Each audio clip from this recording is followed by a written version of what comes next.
Hello friends, मैं सुनील नानवानी आपका फिर से एक बार स्वागत करता हूं हमारे YouTube channel digits and institute of professional accountants में। ये हमारी ऑनलाइन ट्रेनिंग सीरीज का दूसरा वीडियो है।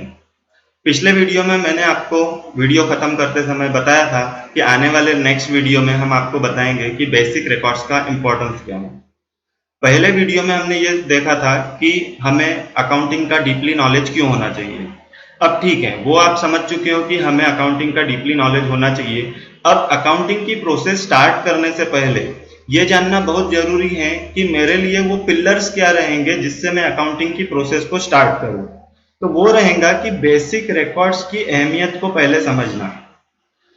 वीडियो शुरू करने से पहले मैं एक चीज बताना चाहूंगा कि ये वीडियो को देखने से पहले, समझने से पहले जो बिजनेसमैन है अगर, तो उनको तो कोई प्रॉब्लम नहीं है। जो प्रोफेशनल्स हैं यानी जो अकाउंट्स फील्ड में हैं, हो सकता है वो कोई अपनी कंसल्टेंसी फॉर्म चला रहे हो या वो कहीं किसी कंपनी में, किसी शॉप में अकाउंटिंग की सर्विसेज दे रहे हो यानी अकाउंटिंग का वर्क कर रहे हो, जॉब कर रहे हो। तो उनका पॉइंट ऑफ व्यू सेट रहता है कि उनका जो नजरिया रहता है किसी भी बिजनेस ट्रांजेक्शन को देखने का, वो रहता है बिजनेस पॉइंट ऑफ व्यू से, ना कि खुद के पॉइंट ऑफ व्यू से। तो यहाँ एक चीज मैं ऐड करना चाहूंगा स्पेशली स्टूडेंट्स के लिए कि ये वीडियो अगर वो जैसा देख रहे हैं तो वो पर्टिकुलर कि वो स्टूडेंट हैं ये समझ के ना देखें। वो ये समझ के देखें कि सपोज वो एक कोई बिजनेस रन कर रहे रहते तो ये जो एक सिचुएशन आती तो उसको मैं कैसा डील करता। देखिए, इसको मैं सिंपल वर्ड्स में ये बोल सकता हूं, जैसा जिंदगी की भाषा में अगर मैं बोलूं तो कई बार जिंदगी में ऐसे मौके आते हैं जब कोई अपनी प्रॉब्लम्स हमसे शेयर कर रहा रहता है और हम उसको समझने के बजाय उसको कुछ बोलते हैं, तो वो अंत में एक ही वर्ड बोलता है कि तू क्या समझेगा मेरी बात को, अगर तू मेरी जगह होता तो ये चीज तू समझता। तो अकाउंटिंग की जो प्रोसेस है ना, वो है टोटल बिजनेस से रिलेटेड। तो उसको भी अगर आपको डीपली समझना है, एकदम थॉरोली समझना है, तो आपको बिजनेसमैन बन के सोचना पड़ेगा। आप सोचोगे कि मैं एक एकेडमिक्स एग्जाम के लिए उसको समझता हूं, तो ठीक है, आप समझ पाओगे, नो इशू।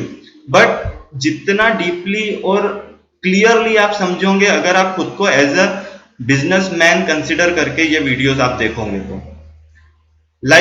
अगर मैं अपनी बात करूं, सपोज ये वीडियो कोई और बना रहा रहता और ये चीज मेरे को ये वीडियो के स्पीकर ने बोला रहता और मैं कोई एक स्टूडेंट हूं अकाउंटिंग का जो मैं ये वीडियो देख रहा हूं, तो मैं क्या कंसिडर करता, मेरा नाम है सुनील नानवानी, मैं बैक ऑफ द माइंड मेरी थॉट प्रोसेस में ये समझ के चलता कि मैं एक बिजनेस का ओनर हूं। कोई भी एक डमी नाम लेके, like Sunil traders, Sunil enterprises, Sunil trading company या नानवानी ब्रदर्स या नानवानी एंड सन्स, ये कोई एक फर्म है जो मैं रन करता हूं। अब जो स्पीकर कोई भी मुझे चीज बताएगा अकाउंटिंग की, उसको मैं उससे रिलेट करके देखूंगा कि अगर मेरा ये बिजनेस रहता और मैं एंटरप्रेन्योर रहता तो उस समय मुझे उस एंट्री के लिए, उस ट्रांजैक्शन के लिए मुझे कैसा डील करना पड़ता। सेम चीज मैं बिजनेसमैन के लिए बोलना चाहूंगा। अभी अगर बिजनेसमैन सोच रहे होंगे, बिजनेसमैन या बिजनेस वूमन, कि हम लोग तो ऑलरेडी बिजनेसमैन है, बिजनेस में है, मतलब कि हमें क्या जरूरत है फिर ये वीडियोस देखने की, हम तो ऑलरेडी, हमारा पॉइंट ऑफ व्यू सेट रहता है कि बिजनेस के हिसाब से हम सोचते हैं। लेकिन एक चीज यहाँ पे मैं फिर से ऐड करना चाहूंगा कि ये यूनिवर्सल नियम है कि हर बंदा उम्र के कितने भी, किसी भी उम्र तक पहुंच जाए वो स्टूडेंट ही रहता है, क्योंकि कोई भी चीज परमानेंट नहीं है, चेंजेस हर चीजों में है। समय के हिसाब से सिचुएशंस बदलती हैं, उसको डील करने के तरीके बदलते हैं, तो हमें स्टूडेंट बन के ही सीखना पड़ेगा, भले हम कितनी भी बड़ी कंपनी के मालिक क्यों ना हो। खासकर अकाउंटिंग की फील्ड में तो इतने चेंजेस होते हैं कि आज जैसा आज कोई रूल है, हाँ, पॉसिबल नहीं है कि अगले महीने भी वो रूल रहेगा, हो सकता है उसमें कुछ चेंजेस आ जाए। तो कीप लर्निंग यानी सीखना तो पड़ेगा ही। इस बेस पे अगर हम बिजनेस को समझेंगे और अकाउंटिंग की प्रोसेस को जानेंगे तो ही हम डील कर पाएंगे करंट मार्केट सिचुएशन से और स्टैट्यूटरी कंप्लायंसेस से। तो चलिए दोस्तों, हमारा सेकंड ऑनलाइन ट्रेनिंग सेशन शुरू करते हैं।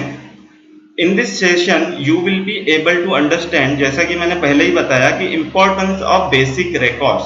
बेसिक रिकॉर्ड्स का इंपॉर्टेंस बहुत ही जरूरी है। Financial statements, every business needs to prepare some statements which known as financial statements, that is trading account, profit and loss account, receipt and payment account and balance sheet. देखिए हर business का ultimate aim रहता है कि profit earn करना, और वो profit का calculation कि मैंने कितना प्रॉफिट अर्न किया या मुझे कितना लॉस सफर हुआ, ये जानने के लिए फाइनेंशियल स्टेटमेंट्स बनाए जाते हैं। फाइनेंशियल स्टेटमेंट्स में क्या क्या आता है, तो आता है ट्रेडिंग अकाउंट। ट्रेडिंग अकाउंट यानी अगर हम किसी मटेरियल में डील करते हैं तो उसका ट्रेडिंग अकाउंट बनता है। Then profit and loss account, ये भी रहेगा मैन्युफैक्चरिंग इंडस्ट्री या ट्रेडिंग इंडस्ट्री के लिए। उसी को ही दूसरा नाम दिया गया है रिसिप्ट एंड पेमेंट अकाउंट, जो कि सर्विस इंडस्ट्री के लिए एप्लीकेबल रहता है। सर्विस इंडस्ट्री में अगर हम प्रॉफिट एंड लॉस अकाउंट बनाते हैं तो उसे receipt and payment account consider किया जाता है। एंड अल्टीमेट ये रहेगा बैलेंस शीट, कि इवेंचुअली हर इफेक्ट जो हमारे बिजनेस का जो भी ट्रांजेक्शन हुआ है, फाइनेंशियल स्टेटस जो अफेक्ट कर रहे हैं मेरे सप्लायर के, मेरे कस्टमर्स के, तो उसका पूरा जो रिफ्लेक्शन रहेगा वो बैलेंस शीट में रहेगा। तो इनको बोला जाता है इन तीनों चीजों को financial statements of business, final reports, final accounts. In short, we can say that ultimate purpose of whole accounting process is to produce the above mentioned statements which gives crystal clear view of all assets and liabilities belongs to it to know the financial position of business. ये reports generate करने का, prepare करने का एक ही मकसद रहता है कि एट एनी गिवन पॉइंट मुझे एक व्यू में पता चल जाए, क्रिस्टल क्लियर व्यू, कि मेरे बिजनेस में प्रॉफिट हो रहा है, लॉस हो रहा है, कि मेरे फाइनेंशियल स्टेटस क्या है मेरे बिजनेस का। अगर समझो ये प्रिपेयर नहीं किया जाता तो उसमें जितने ट्रांजैक्शन, तो हम डेली अगर बिजनेस में बात करें तो हजारों में भी ट्रांजैक्शन रह सकते हैं। अगर किसी का टर्नओवर ज्यादा है, सेल अच्छा है, अच्छे मार्केट में वो डील करता है, या कम भी बोले तो भी वो हंड्रेड्स ऑफ ट्रांजैक्शन तो एक बिजनेस में रहेंगे। तो अगर सपोज 1 महीने बाद, 2 महीने बाद मुझे देखना है कि मेरे बिजनेस में स्टेटस क्या है, मैंने कितना प्रॉफिट अर्न किया, अब मैं एक एक सेल्स इनवॉइस तो ओपन करके देखूंगा नहीं कि इसमें मेरे को 5 रुपए बचे थे, इसमें मेरे को 10 रुपए बचे थे, ऐसा करके मैं टोटल मारूंगा और हिसाब निकालूंगा। इसमें तो पूरा दिन निकल जाएगा, तो उस दिन मैं बाकी का काम कैसा करूंगा, और उसमें भी कंफ्यूजन रहने के पूरे चांसेस रहेंगे कि ये श्योरिटी नहीं रहेगी जो अमाउंट हमने निकाला है वो श्योर शॉट सही है या नहीं है। तो फाइनेंशियल स्टेटमेंट्स ये हमारी बिजनेस की पोजीशन को, फाइनेंशियल पोजीशन को क्रिस्टल क्लियर व्यू देता है, और ये तभी देगा क्रिस्टल क्लियर व्यू जब हमारा जो डेटा इनपुट उसमें हुआ है वो प्रॉपर हुआ है। डेटा इनपुट का मतलब है बेसिक रिकॉर्ड्स, जिसके बेस पे ये फाइनेंशियल स्टेटमेंट्स प्रिपेयर होते हैं। तो देखिए इसमें क्या है, basic records. Although the ultimate result oriented reports are financial statements of business unit, but all that results depend on the accuracy of basic records maintained by account department. ये जो crystal clear view देता है ये कोई laser या कोई आपका journal नहीं देगा, ये देगा फाइनेंशियल स्टेटमेंट्स, यानी जो अभी हमने बात की है trading account, receipt and payment account और profit and loss account and balance sheet. But इसकी एक्यूरेसी टोटल डिपेंड करेगी हमारे बेसिक रिकॉर्ड्स पे। अगर डेटा पंच करने वाले ने डेटा ही गलत डाला हुआ है तो उससे जो रिपोर्ट जनरेट होंगी वो टोटली रॉन्ग रहेंगी। उसके वो रॉन्ग रिपोर्ट के बेस पे अगर कोई बंदा डिसीजन लेता है, हो सकता है कि रिपोर्ट्स के बेस पे उसने डिसीजन राइट लिया है, बट उसके पास डेटा ही अगर गलत था, उसके पास रिपोर्ट ही गलत थी, तो 100% चांसेस रहेंगे उसका डिसीजन गलत जाने के। तो बेसिक रिकॉर्ड्स ये बहुत ही इंपॉर्टेंट रहता है बिजनेस में। So it is very necessary to understand the basic concepts of accounting, कि अकाउंटिंग की बेसिक कंसेप्ट को समझना बहुत जरूरी हो जाएगा। After the invention of computer and accounting software it does ledger posting by itself only. देखिए शुरुआती दौर में कैसा रहता था मैनुअल अकाउंट में, कि एक ट्रांजैक्शन हुआ किसी बिजनेस में, उसका जर्नल इफेक्ट दे दिया डबल एंट्री सिस्टम के थ्रू कि किसी से पैसा लेना है, किसी को माल दे दिया। अब सब ऑटोमेटिक नहीं होता था, लेजर पोस्टिंग जो रहती है वो और प्रिपरेशन ऑफ फाइनल अकाउंट ये मैन्युअली वो बंदे को करना पड़ता था, ऑटोमेटिक कुछ भी नहीं होता था। तो उस कंडीशन में क्या था, डीप नॉलेज होना बहुत जरूरी था इन चीजों का भी, टेक्निकल चीजों का, like preparation of balance sheet, trial balance, ये कैसा किया जाता है। तो क्या रहता था, अगर उसने बेसिक रिकॉर्ड में जर्नल एंट्री गलत भी किया, जब वो लेजर पोस्टिंग करेगा हो सकता है उसको ध्यान में आ जाए तब, या जब वो लेजर बैलेंसिंग करके ट्रायल बैलेंस प्रिपेयर करेगा हो सकता है तब उसको ध्यान में आ जाए कि उसने बेसिक एंट्री करते समय, जर्नल एंट्री करते समय कुछ गलती कर दी है, या तब भी नहीं आया, चलो मानते हैं, लेकिन at the time of preparation of final accounts 100% उसको वो गलती समझ में आएगी कि उसने ये गलती या तो उल्टी की है या तो गलत कर दी है, जिसका इफेक्ट पूरा अकाउंट्स में उल्टा जा रहा है। लेकिन आज की तारीख में कंप्यूटर का जो इन्वेंशन हो गया है और अकाउंटिंग का सॉफ्टवेयर हो गया है, उसका इफेक्ट क्या हुआ है ये देखिए। All the financial reports can be extracted by computerized accounting system automatically after each journal entry is passed। अब देखिए, अगर आपने नई कंपनी कंप्यूटराइज अकाउंटिंग में क्रिएट की हो, उसमें आप एक सिंपल सी एंट्री मार दीजिए कि कैपिटल इंट्रोड्यूस्ड बाय बिजनेस। वो एक एंट्री के बाद आप जाके बैलेंस शीट ओपन करके देखिए, या ट्रायल बैलेंस ओपन करके देखिए, या कोई और अकाउंट रिपोर्ट्स ओपन करके देखिए, उसमें आपको पूरे रिपोर्ट्स प्रिपेयर मिलेंगे, क्योंकि वो अकाउंटिंग सॉफ्टवेयर इस तरीके से डिजाइन किया हुआ है कि जो डेटा एंट्री कर रहा है उसके ऊपर बर्डन ना रहे, बैकएंड में जो भी काम होना चाहिए, उसका जो पोस्टिंग होना चाहिए वो ऑटोमेटिक होगा। अब देखिए, अगर वो बंदे को बेसिक नॉलेज पूरा नहीं है, अब ये तो चीज ऑटोमेटिक हो गई, लेजर पोस्टिंग ऑटोमेटिक हो गई और preparation of final account automatic हो रहा है, तो वो डबल चेक करेगा नहीं करेगा ये श्योर नहीं है। तो अगर बेसिक एंट्री गलत हो गई है, मतलब पूरी की पूरी रिपोर्ट गलत हो गई है, और cross checking second day third day तो होने वाली नहीं है, हो सकता है at the end of the year हो। तो इसलिए हमको आज की तारीख में बेसिक रिकॉर्ड्स में पक्का होना पड़ेगा, क्योंकि बाकी चीजों की टेंशन हमें लेने की जरूरत नहीं है। उसके लिए अकाउंटिंग सॉफ्टवेयर हम परचेस कर चुके हैं और वो बहुत अच्छे तरीके से पोस्टिंग करेगा। बस हमें जरूरत है वो एंट्री को प्रॉपरली करने की, क्योंकि वो जो हम इनपुट डाल रहे हैं उस इनपुट के बेस पे ही ये अकाउंटिंग सॉफ्टवेयर रिपोर्ट का आउटपुट हमें देगा। Here one thing you need to note that at the time of manual bookkeeping, when there was no computer and accounting software available to record the business transactions, at that time knowledge of how to prepare financial accounts was must, as an accountant needed to post each and every effect firstly to respective ledger and also in the final report।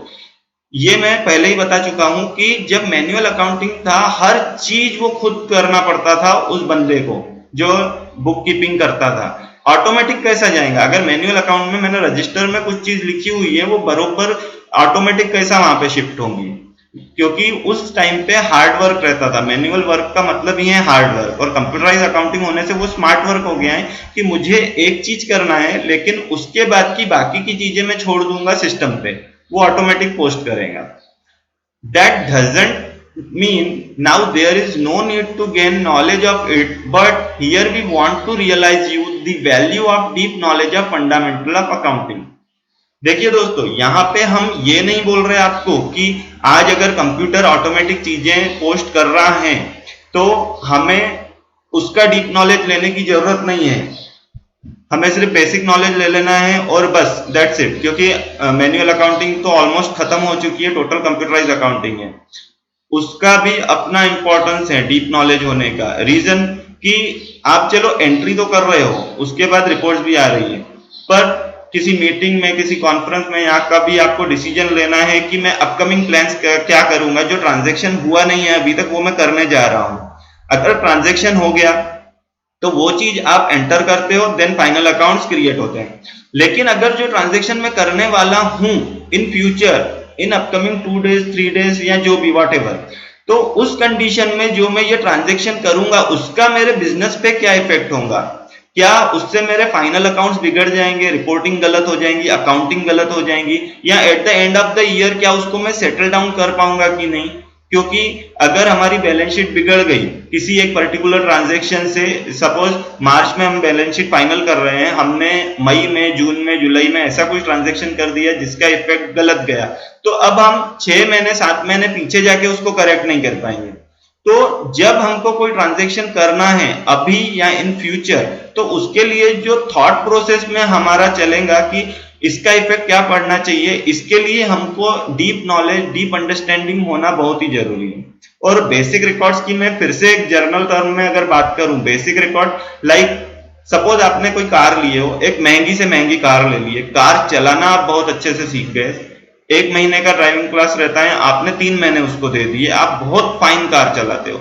लेकिन अगर आपने stepney यानी अगर tyre puncture होता है उसको बदलना ही नहीं सोचे, तो क्या हो जाएगा, किसी आप लॉन्ग जर्नी पे निकले हो और वहां पे टायर बर्स्ट हो गया, अब आपको चेंज करते नहीं आता, अब कहां गया आपका वो गाड़ी चलाने का नॉलेज, क्योंकि आपको वो टायर बदलते भी आना चाहिए। अब कोई रहेगा कि मैं टायर बदलना नहीं सीखूंगा, ये छोटा काम मैं क्यों करूं, तो वो कहीं ना कहीं एक ऐसा समय आएगा, एक ऐसा दिन आएगा, अटक जाएगा। भले 2 साल तक उसको तकलीफ नहीं रहेगी, लेकिन एक दिन ऐसा आएगा जब उसको रियलाइज होगा कि बॉस ये टायर बदलना भी बहुत जरूरी चीज है, मैं सिर्फ गाड़ी चला रहा हूं इससे कुछ नहीं होगा, मेरे को गाड़ी के बारे में हल्का फुल्का नॉलेज रखना ही पड़ेगा, क्योंकि उसके बिना वो उसको तकलीफ का सामना करना पड़ेगा। सेम अकाउंट्स की फील्ड भी ऐसी है, अगर आप बेसिक रिकॉर्ड्स को लाइटली लोगे कि ये जर्नल एंट्री, इसमें मुझे कुछ नहीं करना है, लाइक अगर मैं बिजनेसमैन की बात करूं, वो सोचता है कि जर्नल एंट्री से मेरे को क्या मतलब, मैं सिर्फ देखूंगा हर महीने के एंड में बैलेंस शीट को, तो उसको वो समझ में नहीं आएगा कि ये इफेक्ट तो आया है, कैसा आया है। या कोई अकाउंटेंट है वो जो बोलेंगे मुझे डायरेक्ट स्टडी करने के बाद सीधा मुझे बड़ी पोस्ट पे काम करना है, मैं ये काम नहीं करूंगा एंट्री लेवल का, ये तो मुझे आता है, मेरे को तो प्रमोशन चाहिए। तो जब समझो वो किसी बड़ी पोस्ट को होल्ड कर रहा है और उसके जूनियर ने कोई एंट्री पंच किया, उसका रिपोर्टिंग गलत आ रहा है, तो वो जज ही नहीं कर पाएगा कि ये गलत क्यों हो रहा है, क्योंकि उसने ग्राउंड लेवल से चीजें नहीं देखी हुई है। तो किसी भी फील्ड में अगर हम जाते हैं तो स्टेप बाय स्टेप ही जाना पड़ेगा। तो हमारा जो ये बुक डिजाइन किया गया है वो इसी बेस पे किया गया है, जो फंडामेंटल्स ऑफ अकाउंट्स जो मैंने लिखा हुआ है वो स्टेप बाय स्टेप अकाउंटिंग है, कि बेसिक रिकॉर्ड से हम चालू करेंगे, एडवांस लेवल पे जाएंगे और देन टैक्सेशन पे जाएंगे। तो दोस्तों अगर मैं फिर से बोलूंगा, अगर आपको हमारा बुक परचेस करना है तो उसका डिस्क्रिप्शन मैं ये वीडियो के एंड में दे रहा हूं, आप वो कर सकते हो। और किसी को अगर हमारी क्रैश कोर्स वगैरह ज्वाइन करना है तो उसकी डिटेल भी मैं डिस्क्रिप्शन में दे रहा हूं, आप हमसे कांटेक्ट कर सकते हो। साथ ही साथ हम बिजनेस इंटरप्राइजेस जो यूनिट्स हैं उनको अगर उनके स्टाफ को ट्रेनिंग देना है तो उसके भी हम वर्कशॉप लेते हैं, तो उसके लिए भी आप हमें कांटेक्ट कर सकते हो, जिसमें हम बेसिक नॉलेज से लेके एडवांस नॉलेज जो प्रैक्टिकल अकाउंटिंग के लिए बहुत ही ज्यादा जरूरी रहता है वो पूरा कवर करते हैं। तो दोस्तों ये वीडियो आप जितना ज्यादा हो सके शेयर कीजिए, लाइक कीजिए, और हमारे चैनल को अभी तक अगर आपने सब्सक्राइब नहीं की हो तो सब्सक्राइब कीजिए और बेल आइकॉन को भी दबाइए, ताकि आगे आने वाली हर वीडियो की नोटिफिकेशन आपको मिल पाए। तो ये हमने एक बेस तैयार कर दिया है। पहले वीडियो में हमने बताया अकाउंटिंग नॉलेज का जरूरत क्यों है, और इस वीडियो में हमने बताया कि बेसिक रिकॉर्ड का इंपॉर्टेंस क्यों है। अब जो हमारा थर्ड वीडियो रहेगा उससे हम चालू करेंगे अकाउंटिंग प्रोसेस, तो वो भी आप जरूर देखिएगा। और जो जो हमारे वीडियो आते हैं उनको फॉलो करके हम आपको श्योर शॉट बोल सकते हैं कि आने वाले कुछ समय में आपको अकाउंटिंग का अंडरस्टैंडिंग एकदम डीपली हो जाएगा। Thanks for seeing our video. Thank you.